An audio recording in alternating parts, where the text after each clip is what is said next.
Bonjour et bienvenue pour ce nouveau tutoriel sur Cinema 4D. Alors aujourd'hui un tutoriel un petit peu technique, un tutoriel sur Python, sur le langage de programmation Python dans Cinema 4D. Alors quelque chose qui est technique mais que je vais m'arranger de rendre simple. Ce qu'on va voir c'est quelque chose d'assez basique en fait, donc c'est accessible à tous les débutants, il n'y a aucun problème. Il faut savoir que Python n'est disponible dans Cinema 4D qu'à partir de la version 12. Donc 12, 13, 14, 15. Et les versions suivantes sans doute. La version 11.5 n'a pas Python. Donc si vous avez une version 11.5, ce tutoriel ne vous servira pas. Vous pouvez la regarder quand même pour vous documenter, mais faut savoir que c'est à partir de la version 12. Avant ça, il fallait installer un truc, et puis je crois que ce n'est plus disponible. Qu'est-ce qu'on peut faire dans Cinema 4D avec Python? On peut utiliser Python pour faire plein de choses. On peut créer des nœuds Expresso. On l'a déjà vu. Dans Expresso, on a un nœud qui s'appelle Python, qui permet de taper du code Python et de créer son propre nœud Expresso qui va faire des choses que l'on lui demande grâce au langage de script. C'est assez bien fait. Il n'y a pas que ça. On peut ici dans Script avoir ici le gestionnaire de script qui permet ici de taper du code source. Alors on va retirer tout ça. Qui permet en fait d'ajouter des fonctions ou d'automatiser des choses dans Cinema 4D, de créer des macros par exemple, de manière assez simple, assez facilement. On verra peut-être ça dans un autre tutoriel. Donc ça c'est très bien pour tester. On peut aussi créer des plugins. Donc ici vous avez dans module externe, vous avez plusieurs plugins que ceux que vous avez ajoutés, et en fait on peut créer des plugins en Python, c'est-à-dire que Magic Snow par exemple, je crois que c'est en Python. Choisi, je suis pas sûr. Drop to Flirts, je ne pense pas, mais ça pourrait tout à fait être fait en Python. Hot4D, je sais pas, possible. Ivy Grover, aucune idée, mais bon, ça peut être fait en Python tout ça. Il y a de la documentation justement pour ça sur le site de Maxon, il n'y a aucun problème. Donc on peut créer des plugins. On peut ici aussi dans MoGraph, ici dans l'effecteur, on a l'effecteur ici Python. On peut l'ajouter, ça ajoute rien du tout, mais sauf que ici on a la possibilité de taper du code Python. Voilà, du code Python qui va permettre donc de créer notre propre effecteur qui va manipuler les clones en fonction du script que l'on tape ici. C'est assez poussé, c'est assez bien foutu. Je ferai peut-être un tutoriel dessus, ça va dépendre en fait si vous aimez les tutoriels sur Python ou pas. Donc les vecteurs Python. On peut également créer des objets paramétriques en Python. C'est-à-dire qu'ici, on a dans script, on a ici générateur Python. Si j'ajoute, ça m'ajoute un cube, mais en fait, c'est pas un cube que ça ajoute du script Python qui, lui, génère un cube. C'est-à-dire qu'ici, si je clique sur éditeur Python, vous voyez dans le générateur Python, éditeur Python, ici j'ai un bout de script tout simple qui m'indique simplement que d'ajouter un cube dans la scène. Si je change par exemple cube ici par sphère, et que j'actualise, ça ajoute une sphère. Là, c'est un cube et une sphère, c'est des objets très basiques. Je pourrais ajouter plein de choses, mais on peut faire des choses beaucoup plus complexes avec ça. On peut créer des objets paramétriques totalement nouveaux grâce à ce truc-là. Et je vous montre un exemple. Il y a un site, voilà, avd3design.com. C'est un blog avec du Python et du Cinema 4D dedans. Et ici, vous voyez, il y a BuildingGen, voilà, qui est en fait un gratte-ciel paramétrique créé avec le générateur Python. C'est-à-dire qu'ici, vous avez un lien pour le télécharger. Vous le téléchargez, vous obtenez en fait ceci dans un zip. Voilà. Vous faites glisser dans votre Cinema 4D. Voilà. Vous obtenez ici dans la hiérarchie, alors l'interface change un petit peu pour être dérouté par ça. Voilà, ici dans la hiérarchie d'objets, on a Skycraper Generator 1, on le sélectionne, dedans il y a ici du code Python, vous voyez, alors, il y en a un paquet, hein. Ce qu'on va faire, ça va être beaucoup plus simple que ça, nous.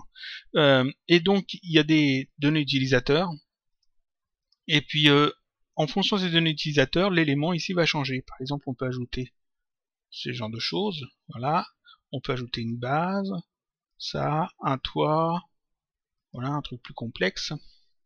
On peut ici changer la forme, alors, rectangulaire, à n côté, circulaire, et en fait, vous voyez, c'est un objet paramétrique qui a été créé avec du Python.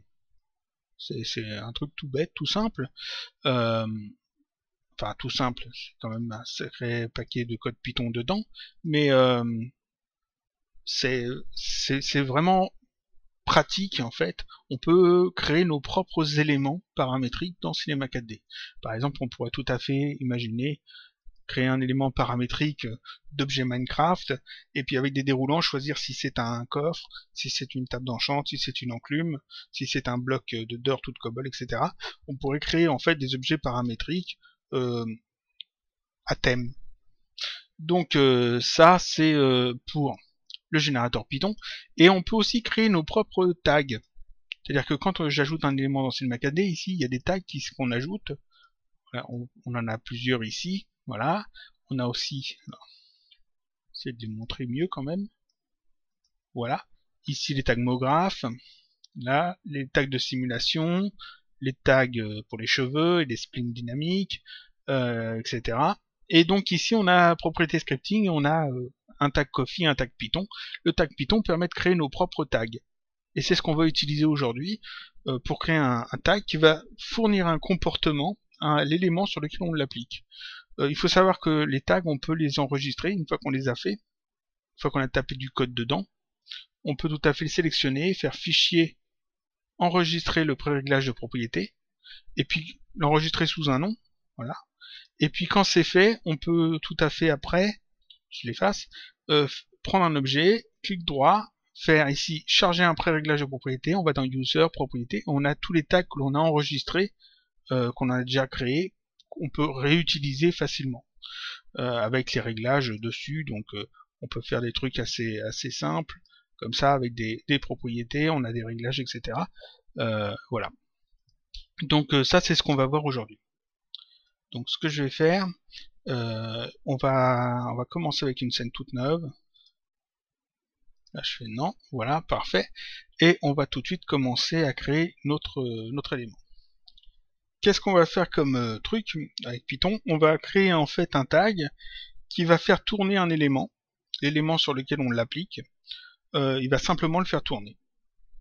Donc ça peut être sur un cube, ça peut être sur un cylindre, ça peut être sur une sphère, ça peut être sur n'importe quoi, on l'applique le tag et l'élément tourne, sans utiliser de clé d'animation.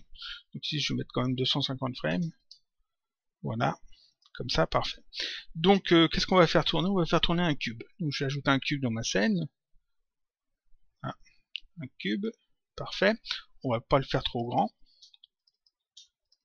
On va lui mettre des segments pour voir un quadrillage, voir à quel moment il tourne, voilà. On pourra lui mettre une texture, etc., mais on va pas s'embêter. Et je vais ajouter mon tag dessus. Donc clic droit, propriété scripting, Python. Voilà. Voilà ce que j'obtiens. Il faut savoir que le langage Python est un langage très simple à utiliser, très simple à comprendre, et il est pas mal documenté sur Internet. Enfin, il y a de la documentation sur Internet. Si vous allez sur Internet, vous avez le forum Plugin Café, où il y a pas mal de questions et de trucs d'informations sur Python et Expresso. Vous avez ici sur CKD Café une section spécifique sur le scripting Python. Vous avez aussi une documentation que vous pouvez télécharger. Alors, on la télécharge où? Je vais fermer ça. On la télécharge sur le site de Maxon. Vous allez dans Support, Développeur Support. Et ici, vous avez en fait pour la version 15, vous avez la documentation Coffee, la documentation Python. Et pour les versions précédentes, c'est ici. Donc la version 13, c'est là. Ici, Python, domaine HTML format. Et puis vous pouvez directement l'ouvrir en ligne en cliquant ici sur ce lien. Bronze Python SDK documentation online. Voilà, ce qui vous ouvre cette fenêtre là. Avec ici un truc de recherche si vous voulez chercher des fonctions particulières. Avec ici tous les modules et puis leurs différentes utilités et façons dont tu les utilises. Donc c'est vraiment bien, il y a vraiment de la documentation quand même. Peut-être pas autant que pour d'autres langages, mais bon, il y a pas mal de choses. Et Python, lui, par contre, il y a énormément de documentation. Parce que là, je vous parlais de Python pour Cinema 4D, mais en dehors de Cinema 4D, Python, il y a énormément de choses. Donc ici, ce bout de code-là, qu'est-ce qu'il fait? Qu'on a par défaut quand on ouvre le tag Python. Alors si vous n'avez pas cette fenêtre-là, vous cliquez simplement sur le tag, et ici vous ouvrez l'éditeur Python. Vous cliquez ici sur ouvrir l'éditeur Python. Voilà. Donc ici, ça nous ajoute les fonctions de CKD dans Python. En vert, toutes les phrases en vert qui commencent par un dièse, ce sont des commentaires. C'est bien de commenter le code, c'est pratique, ça permet de s'y retrouver. Ensuite, ici, def main, ça définit la fonction main, la fonction qui sera la fonction principale. Et ensuite, dedans, on indente. L'indentation est très importante et les majuscules minuscules aussi, hein, faire très attention à ça. Ici, le mot-clé passe ne fait absolument rien. C'est-à-dire que ça, c'est simplement pour des raisons sémantiques. C'est-à-dire que quand il n'y a rien à mettre dans une fonction, au lieu de ne rien mettre, on met la fonction passe. Ça dit juste qu'il y a quelque chose juste pour la forme, mais ça ne fait absolument rien. Cette ligne-là, vous pouvez l'effacer ou la laisser, ça ne changera rien à votre script. Nous, on va mettre du code ici, donc cette ligne-là, on va la retirer après. Pour voir en fait ce que le code Python fait, pour avoir en fait les messages d'erreur, ce genre de choses, on va ici dans Script et on ouvre la console. Ça ouvre cette fenêtre. Vous pouvez faire Fichier, effacer la console pour mettre tout à vide, si vous avez des choses écrites dedans. Et en fait, ici, on peut y taper, enfin, demander à Python d'y écrire des choses. Et puis, tous les messages d'erreur seront affichés aussi ici, ce qui fait que ça sera très pratique. Je mets ça de côté. Voilà, donc ici, je rouvre mon code Python. Qu'est-ce qu'on va faire ici avec ce bout de code? Alors, je vais essayer de m'arranger pour voir à la fois le cube et la fenêtre. Voilà. Ce qu'on va faire, on va faire tourner ce cube-là. C'est la première chose qu'on va faire. Pour ça, il faut qu'on définisse ce cube-là dans le script. Il faut lui donner un nom. Donc, je vais retirer ça. Je fais une tabulation ici pour indiquer que je suis bien dans la fonction main. Les tabulations sont très importantes. Et je vais simplement donner un nom au cube. Donc, je vais l'appeler mon objet. Parce que je l'appelle pas mon cube ou un truc comme ça, parce que en fait, ici c'est un cube, mais ça pourrait être autre chose. Ça pourrait être un texte, ça pourrait être une sphère, ça pourrait être un cylindre, ça pourrait être un personnage, ça pourrait être ce qu'on veut. Donc mon objet, et il faut le définir. Donc on met égal, pour lui affecter quelque chose, et en fait, on veut que cet objet représente l'objet sur lequel on applique le tag. Donc là, le tag est appliqué sur le cube, donc mon objet, c'est le cube. Comment dire à Python que cet objet-là, c'est l'objet sur lequel on applique le tag. Le tag, lui, il a un nom, il s'appelle OP dans le script. En fait, c'est pas le tag qui s'appelle OP, c'est l'élément sur lequel on écrit du code Python. Donc si c'est un nœud expresso Python, OP, ça correspond au nœud. Si c'est un générateur Python, OP ça signifie le générateur, et là comme c'est dans un tag, OP ça signifie le tag. Donc on a besoin de récupérer l'objet sur lequel on a appliqué le tag. Il y a une fonction qui s'appelle getObject qui permet justement de faire ça. Pour ça, pour l'utiliser, on met OP, donc le tag, point, et on met getObject avec un G majuscule et un O majuscule. Et des parenthèses à la fin. En écrivant ça, j'indique simplement que mon objet correspond à l'objet sur lequel on a mis le tag Python ici. Truc tout simple. Donc là, je vais à la ligne. On peut, si on veut, mettre un petit commentaire. On définit l'objet qui contient le tag. Voilà. Histoire de s'y retrouver. Donc, on va faire tourner ce cube. Pour ça, il faut qu'on définisse la rotation du cube.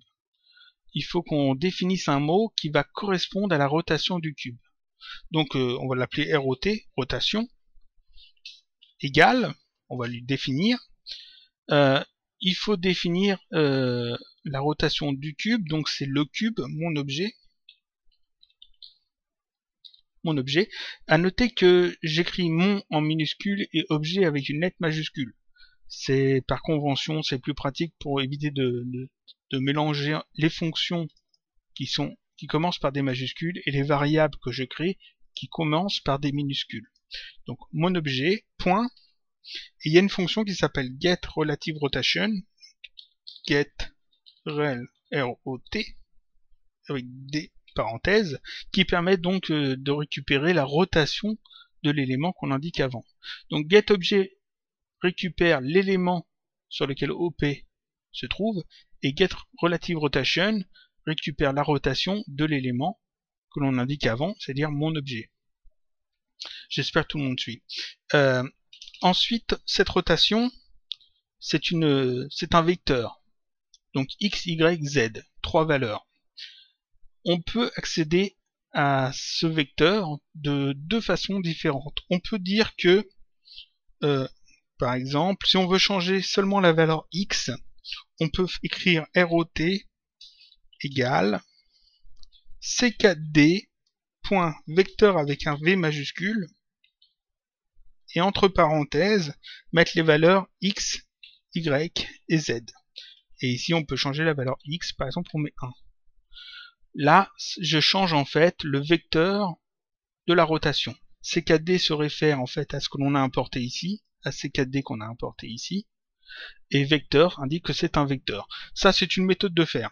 Une méthode plus simple que je vais vous montrer, simplement de rajouter un point x. Rotation.x égale 1, ça indique simplement que la rotation, on lui donne une valeur de 1. À noter que c'est pas des degrés. On travaille en radian dans Cinema 4D et non pas en degrés. Donc là, c'est une petite chose à prendre en compte. Si je fais juste ça, ça va pas suffire. Il faut aussi que parce que là j'ai récupéré mon objet, j'ai récupéré sa rotation, je redéfinis sa rotation, mais je ne l'ai pas réappliqué à l'objet. En fait, il faut que je dise à Python que cette rotation-là, il l'applique à l'objet. Donc pour ça, j'ai une autre fonction encore. J'ai une fonction qui s'appelle setRelativeRotation. Donc pour ça, je fais mon objet, point setRelativeRotation, et entre parenthèses, j'indique ce que je veux changer. Ici, c'est la rotation, donc je mets ROT. Donc en faisant ces trois trucs-là, si je fais lecture, ici on voit que ça a modifié la rotation du cube. Si je me remets à la frame 0, par contre, il ne redevient pas droit. Parce que là, j'ai modifié la rotation. Ici, elle a été modifiée. Elle a été modifiée pour toute l'animation. Si je veux que le cube tourne constamment, ici, au lieu de mettre égal 1, il faut que je lui indique de rajouter 1 à la place. Alors, je vais pas mettre 1, je vais mettre 0.1, parce que ça avance vraiment de très peu. Alors, rotation x, et au lieu de mettre égal, je vais mettre plus égal. Ça veut dire que, en fait, quand Python arrive sur cette ligne-là, il prend la rotation x, il y ajoute 0,1 et il continue. Et à chaque fois, à chaque frame, il va rejouer ça. Donc à chaque frame, il va rajouter 0,1. Donc il va simplement faire tourner le cube. Si je fais lecture, le cube tourne. Simplement en écrivant ceci. Si ici je mets à la place de 0,1, si je mets 0,5, voilà, et je fais compiler, il tournera plus vite. Si je mets 1, je fais compiler pour mettre à jour, il tourne encore plus vite. Et si je remets 0.1, et je fais compiler pour mettre à jour, il tourne lentement. Donc en faisant ça, avec ce petit bout de code là tout simple, je peux faire tourner en fait le cube sur la valeur x. Ici c'est la valeur x, je peux aussi le faire tourner sur la valeur y. ROT.y égale, pas égal, plus égal 0.1. Donc compiler, je fais lecture, et ici il tourne sur les deux axes. Je peux aussi le faire tourner sur l'axe Z. Alors ROT.Z plus égal 0.1, compiler, et là il tourne sur les trois axes. de manière assez aléatoire. Enfin, on a l'impression que c'est aléatoire, mais en fait non. Il évolue en fait ces trois axes. Donc ici, quand je reviens à 0, il ne s'en remet pas à 0. Je rappelle bien ça. Donc ici, on peut faire tourner l'objet. Ça, c'est pour la rotation. On peut aussi jouer avec la position. Ici, j'ai mis rotation, mon objet get relative rotation. On peut aussi mettre, par exemple, position, POS, égale, mon objet, toujours, point, get, relative, et cette fois, au lieu de roter, on met POS, position. Donc, ensuite, ici, on peut changer la position, POS.x, plus égale 1, je vais mettre 1, par exemple, et ici, il faut bien penser à réaffecter la valeur sur le cube, donc ici, mon objet, point, set relative position, et entre parenthèses, POS, la position. Si je fais compiler, si je fais lecture, ici, il va se déplacer sur l'axe X. En même temps, il se déplace sur l'axe X, voilà, en même temps qu'il tourne. On peut aussi le faire déplacer sur l'axe Y. Donc ici, on peut rajouter POS.Y plus égal, on va mettre 2, pour que ça aille plus vite. Voilà. Et puis, on va aussi le faire sur l'axe Z. On y est, POS.Z plus égal, on va mettre 1, compiler. Je fais lecture. Et là, en fait, on voit qu'il se déplace sur tous les axes et qu'il tourne en même temps. Et il va le faire comme ça tout au long de l'animation. Je vais le remettre là, comme il faut. On va zoomer un peu dessus. Ici, j'ai été obligé de le remettre manuellement au point d'origine. On peut demander à ce que, quand on est à la frame 0, il ait une position, une rotation particulière. On pourrait aussi ici changer l'échelle, hein, d'ailleurs. Je peux aussi d'ailleurs le faire. Si je veux changer échelle, ECH égale mon objet point get relative, et cette fois c'est scale, S-C-A-L-E, c'est de l'anglais. Voilà, comme ça. Et donc là, on peut ensuite changer l'échelle, ECH.x plus égale 1. On va faire pareil pour Y et Z. Voilà. Ça c'est Z, ça c'est Y. Voilà. Et ici, pareil, mon objet point set relative scale, et entre parenthèses, la valeur qui change, ECH. Voilà. Et je fais compiler. Aucune erreur. Si je fais lecture, il grandit énormément. Hein. On va le faire grandir beaucoup moins, de 0.5, 0.5, parce que c'est une valeur relative. Hein. 0.5, j'en mets ça. Bien, si je fais lecture, on voit qu'il grandit en même temps qu'il tourne et qu'il se déplace. Donc là, on peut vraiment gérer en fait le déplacement de l'objet.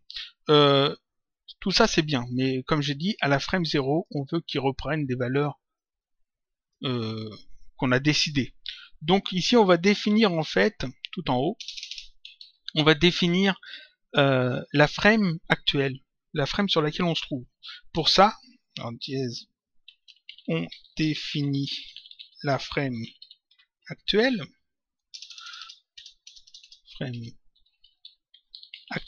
la frame actuelle du document. Pour ça, on va l'appeler frame, on met égal, c'est la frame du document. Donc le tag, lui, s'appelle OP, le document, il s'appelle simplement doc, DOC, doc. Point, on va utiliser une commande, une fonction qui récupère le temps. Donc getTime, ça s'appelle comme ça, G majuscule ET, T majuscule IME, avec des parenthèses et rien dedans. GetTime, ça récupère le temps. Donc dans frame, ici on met le temps que l'on passe ici dans la ligne de temps. Mais c'est du temps en secondes, c'est pas ce qu'on veut. On veut connaître la frame. Donc on va ajouter en plus une autre fonction, donc je rajoute un point et je mets getFrame. Ça sélectionne en fait la frame. entre parenthèses. Entre parenthèses, il faut mettre le nombre de frames par seconde. Ici, je travaille avec 25 frames par seconde, donc il faut que je mette 25. Seulement, c'est pas toujours 25 frames par seconde. Des fois, il y a des documents, c'est 30 frames par seconde. Donc, en fait, je vais simplement demander à Python de choisir lui-même le nombre de frames par seconde. Donc, à la place de 25, ici, je mets doc, mon document, point, get, fps, et des parenthèses. Comme ça, CinemaCAD va simplement remplacer doc.getFPS par 25 ou par 30, suivant le document que j'ai ouvert. Donc dans frame, ça sera la frame actuelle. Maintenant que j'ai ça, je vais ajouter une condition dessous. Je vais dire que si if, qu'on a déjà vu dans d'autres tutoriels, if la frame qu'on a définie juste au-dessus est strictement égale à 0, 2 points, ça comme ça, 2 points, on va à la ligne, on met une tabulation, c'est important. Dans ce cas-là, la rotation est égale à 0, 0, 0. Donc on peut mettre rotation.x égale 0, rotation.y égale 0, et rotation.z égale 0. Voilà. On va aussi mettre la position 0, 0, 0, donc pos.x égale 0, pos.y égale 0, et pos.z égale 0. Et on va remettre aussi l'échelle à sa valeur de base, donc ECH et .x égale, et comme c'est une valeur relative, je ne vais pas mettre 0 parce que ça voudrait dire qu'il n'a pas d'échelle du tout, il faut mettre 1. Échelle égale 1, ECH.y égale 1, et ECH.z égale 1. Donc ça c'est si la frame est strictement égale à 0. Sinon, ici je rajoute un petit commentaire, sinon, else, 2 points, sinon, il va faire tout ça. Voilà. Sinon, il va mettre donc la rotation, que je me trompe pas, ça c'est se mettre au-dessus, ça se met au-dessus. Je vais le mettre là, sous l'objet, et sans indentation. Donc voilà, mon objet je le définis, je définis sa rotation, sa position, son échelle, je vérifie sur quel frame on est. Si c'est la frame 0, on met tout à 0. Sinon, on augmente en fonction de ses valeurs. Et après, on met à jour. Donc on va voir ce que ça donne. Je fais compiler, il n'y a aucune erreur. Je mets à la frame 0, tout se remet à 0. Si je fais lecture, ça grandit. Et si je me remets à 0, tout se remet à 0. Donc là, j'ai fait un petit truc tout bête. Maintenant, on va essayer de rendre ça un petit peu mieux, parce que là, on a juste vu ce qu'on pouvait faire avec, mais ce qui est quand même mieux, ça serait de pouvoir avoir des données utilisateurs sur le tag, et puis de définir ce que ça va faire. Donc, je vais faire ça, comme ça. Je vais fermer cette fenêtre-là. Je sélectionne mon tag, et je vais aller dans données utilisateurs, gérer les données utilisateurs, pour créer en fait des données utilisateurs. Je vais ajouter un groupe, on va appeler réglage, alors je le sors de la hiérarchie, je l'appelle réglage. Dans ce groupe, j'ajoute une donnée utilisateur que j'ouvre. Cette donnée utilisateur, je vais l'appeler on/off pour pouvoir éteindre l'effet au besoin. Donc on/off. Et ça va être un bouton à cocher. Donc type de données, case à cocher. Comme ça, j'ai une case à cocher. Dans réglage, je vais ajouter une autre valeur. Je vais ajouter la valeur vitesse. Donc ajouter, et je vais l'appeler vitesse. Cette donnée, ça va être un champ d'entrée flottant, mais pas en pourcentage, je vais mettre ça en réel, de 0 à 500. Ce qui est vraiment beaucoup trop, mais bon, non, de 1 à 500. Voilà. Et je fais OK. Il faut que je récupère dans mon code Python ces deux valeurs utilisateurs que j'ai maintenant dans réglage. Vous voyez, j'ai on/off, et là la vitesse. Pour l'instant, ça fait absolument rien. Donc j'ouvre mon code Python. Voilà. Et je vais ajouter d'abord une première fonction, enfin une première condition. Si ce bouton on-off est coché, on fait ça. S'il n'est pas coché, on ne le fait pas. Donc pour ça, il faut que je récupère la valeur de ce bouton on-off. Pour ça, c'est très simple à faire. Je vais mettre sous la frame, par exemple. L'ordre peut avoir son importance, hein, forcément. Je fais une tabulation et je vais maintenant aller récupérer la valeur de ce bouton on-off. Pour ça, je sais que c'est un bouton qui se trouve sur le tag. Le tag, il s'appelle OP. Donc OP, point. Ensuite, non, on met pas le point, je me trompe. On met, comment je peux expliquer ça plus clairement? Non, on va l'appeler d'abord on-off égale. Donc OP, on ouvre les crochets, et je vais les fermer aussi. Et entre crochets, on va mettre une commande qui va aller chercher les données utilisateurs. C'est une commande qui est ajoutée par l'import ckd ici, donc il faut mettre ckd, point, en majuscule id underscore user data, virgule, et ici il faut mettre le numéro qui correspond à la donnée utilisateur que l'on veut récupérer. Donc le on-off est égal à la donnée utilisateur qui est sur le tag OP. Mais quelle donnée utilisateur? Ici le numéro qu'on a besoin, on va aller le trouver dans les données utilisateurs. Donc gérer les données utilisateurs. Je clique sur on-off et ici j'ai ID avec un numéro 2. C'est la donnée utilisateur identifiée par le numéro 2.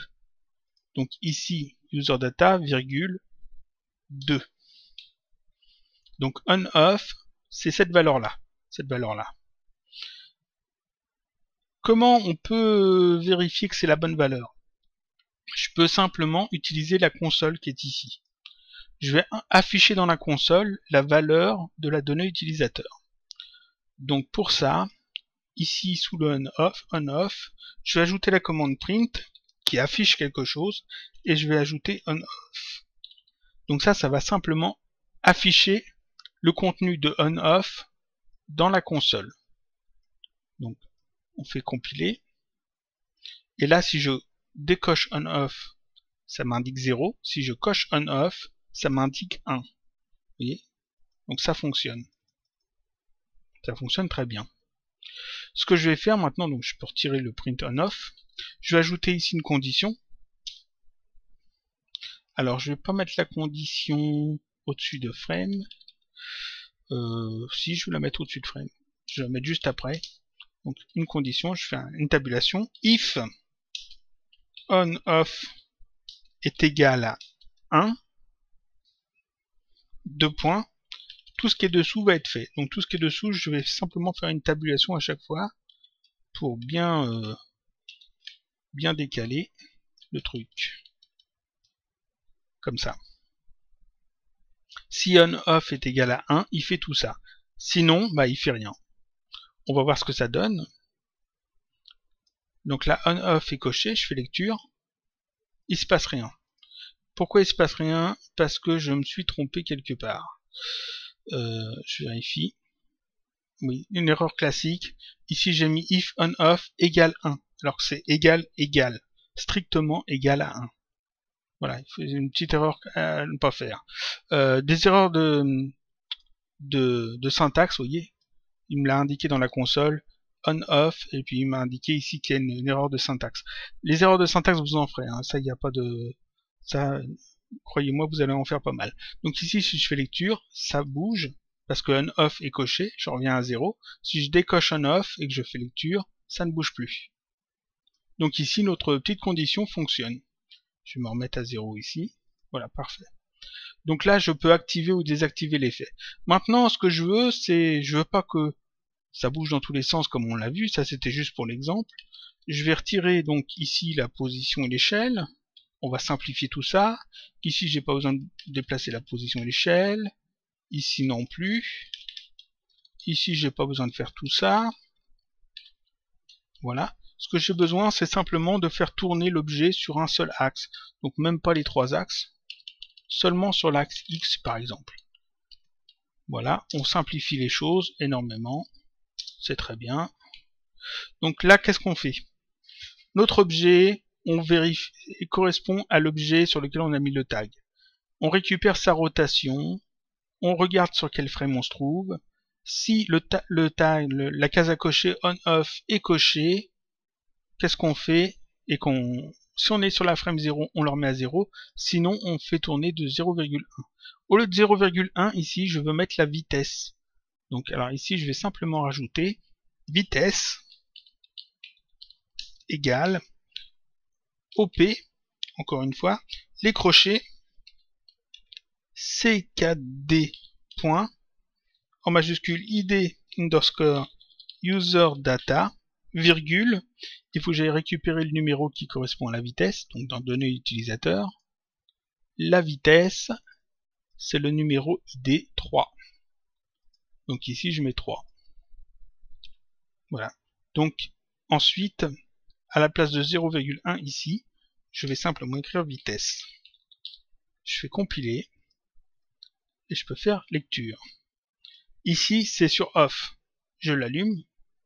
Voilà, je me suis trompé ici. Parfait, voilà, comme ça.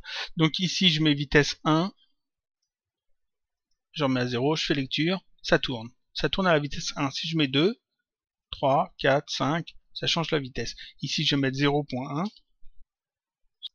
J'ai fait une petite bêtise. Ici, j'ai pas autorisé les chiffres à virgule. Donc, ce que je vais faire, je vais retourner dans données utilisateur.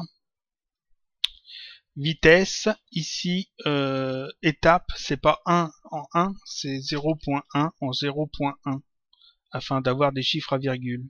Je fais OK. Donc ici, je peux mettre 0.1. Ah, donc 1.1 par exemple. Oui, alors, il faut que je mette 0, donc. On va y arriver, hein. Ici, à la place de 1, je vais mettre 0. De 0 à 500, voilà. Comme ça, là, je peux mettre 0.1. 0.1, et si je fais lecture, cette fois, il tourne tout doucement, et si j'augmente ici, il va tourner de plus en plus vite. Voilà. Ou au contraire, tourner beaucoup plus lentement. Donc là, je le fais tourner sur l'axe X. Je pourrais tout à fait le faire tourner à la place sur l'axe Y. Par exemple, à la place ici, je vais mettre un Y. Là, et puis là, je vais mettre Y aussi. Voilà, j'en mets ça à 0. Si je fais lecture, il tourne sur l'axe Y. À cette vitesse-là, et là, je peux faire on-off pour l'arrêter et le rallumer. Donc là, en fait, j'ai créé un petit tag tout bête, tout simple, en Python, qui permet de faire tourner un élément sur un axe. On pourrait choisir l'axe, on pourrait... Là, j'ai mis vitesse 0,2 seulement. J'aurais pu mettre vitesse en X, vitesse en Y, vitesse en Z, et puis ici, gérer les trois valeurs. Donc là, j'ai fait seulement sur la vitesse sur un seul axe. Donc, qu'est-ce qu'on peut faire maintenant avec tout ça? Je vais simplement enregistrer mon tag. Je sélectionne le tag, fichier, enregistrer le préréglage de propriété. Ici, je vais le nommer, par exemple, rotation sur Y. On va faire ça comme ça. Rotation sur Y avec un R majuscule. Je fais OK. Je peux créer un nouveau document. Je fais un objet que je veux. Par exemple, celui-ci. Ici, je mets 40. Ah, 40. Ici, 60. Ici, on va mettre 9. Voilà. Et puis, clic droit. Charger un préréglage de propriété. Je vais chercher mon tag rotation sur Y.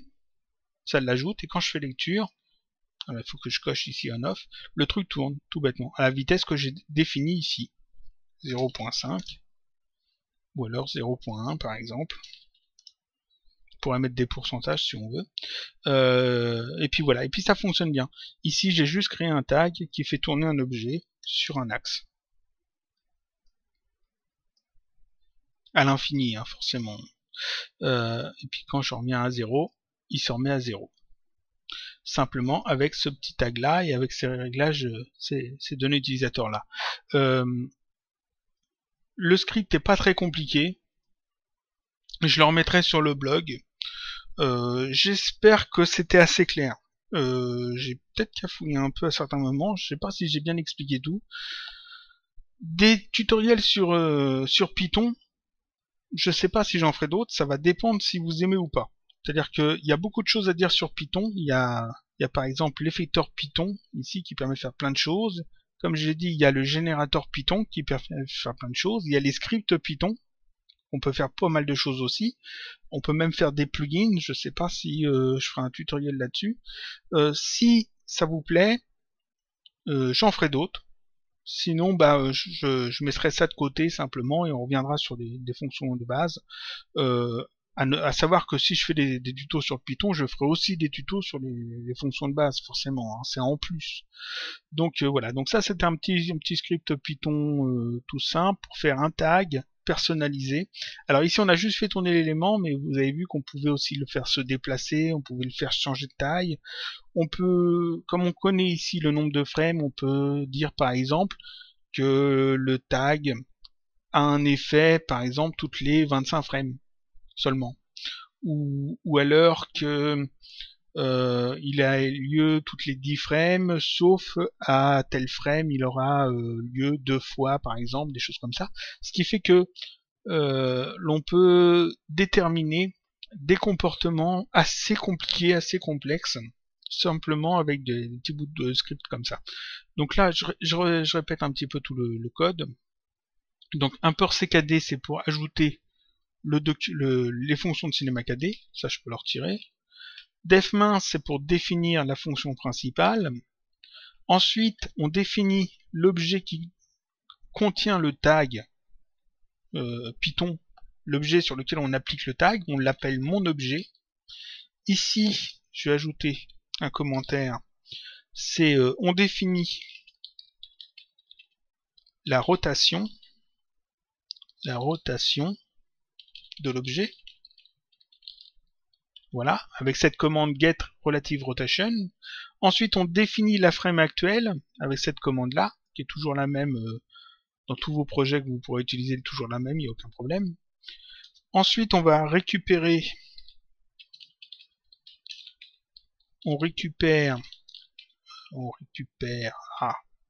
les données utilisateurs. Là, on récupère les données utilisateurs qui sont sur le tag, sur OP. Si j'avais mis des données utilisateurs sur l'objet, à la place de OP, ici, je mettais mon objet. Ça allait chercher non pas sur le tag, mais sur l'objet, les données utilisateurs. Truc tout simple. Ensuite, ici, c'est si le bouton on-off est coché. Si le bouton on-off est coché, là, c'est si on est sur la frame 0, sinon on fait ça, et puis à la fin ici,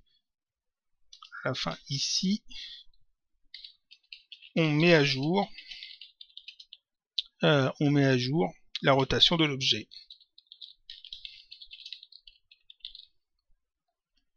Voilà, je sais pas si j'étais très clair. Le petit bout de code, comme j'ai dit, je le mettrai sur le blog. Si vous voulez le copier-coller, et puis enregistrer le tag pour le réutiliser. Vous pouvez jouer un petit peu avec. Je vous conseille aussi d'aller voir sur la documentation que j'ai montré du SDK de Python, parce qu'il y a pas mal de choses. Allez voir aussi sur les forums sur CinemaKD, il y a pas mal de petits bouts de code que vous pourrez retrouver sur certains forums. Il y a toujours au moins une section pour Expresso et Coffee et Python.